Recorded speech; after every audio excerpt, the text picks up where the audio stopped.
We start with the combat work of the 3rd Guards Brigade of the NMDPR in the Golovka region. Yesterday, the Russian armed forces launched a concentrated strike with long-range, air-dash, sea and land-based high-precision weapons against military command and control facilities, the military-industrial complex of Ukraine and the associated fuel and energy infrastructure.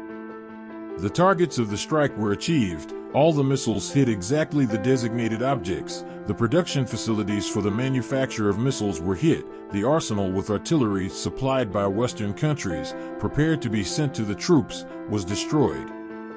The transfer of reserves of the armed forces of Ukraine and the delivery of foreign weapons to the areas of hostilities as a result of strikes on November 17th were disrupted. Next points during today. Congressmen from the U.S. Republican Party demanded an account from the head of the State Department, Antony Blinken, and financial relations between the Democratic Party, Ukraine, and the bankrupt crypto exchange FTX.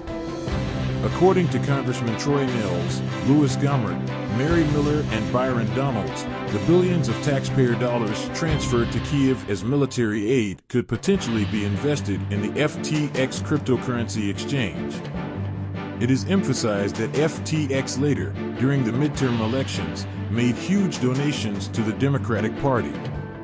It turns out that in March, just days after U.S. President Joe Biden pledged billions of dollars to Ukraine, Kiev launched a fundraising website in partnership with FTX.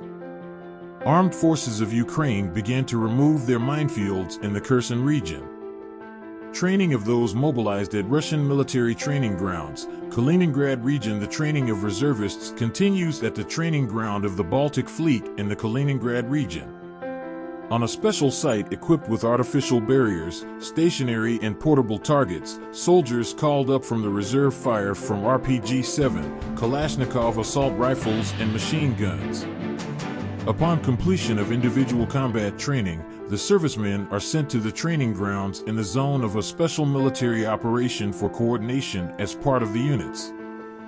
Assault on the Basin stronghold near Donetsk. DPR People's Militia units have established control over one of the key strongholds of the armed forces of Ukraine on the southeastern approaches to Nevelskoye.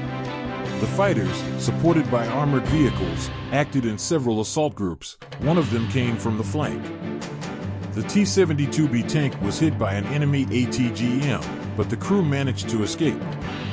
The armed forces of Ukraine tried to counterattack, but unsuccessfully came under fire from their own artillery. The taken fortified area basin allows you to establish control over the surrounding territories and opens the way to Nevelskoye. Northern Fleet's artillery operators continue training mobilized personnel. White Medium Small Square. The training course is hosted by artillery units officers who have been involved in the special military operation. Collision artillery operators deploy to combat formation, learn to fire with Akatsiya self-propelled artillery systems and Grad multiple launch rocket systems.